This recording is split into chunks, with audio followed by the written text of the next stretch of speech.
So in order to start using SASS, we need to install it. So in your browser, you can go to sas-lang.com.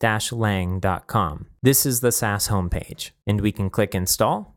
And this tells us that there's two different ways of using SASS. One is by using some applications, and you can see here that there's a solid list, and many of these are cross-platform, so you can use them in Windows, Mac, or Linux. But most of these have some limitations, and you'll end up having to use the command line version at some point in order to get what you need. So what we're going to do is learn the command line version. It's not complicated. There's not a lot that you'll need to do on the command line. And again, as I mentioned when we were getting Bower set up, we have numerous videos on working with the command line in order to get more comfortable with it. In general, though, there's only a couple of commands that you'll use on a regular basis with SASS, and once you learn those, you'll be good to go. So now it says down here that in order to use SASS, you have to have Ruby installed.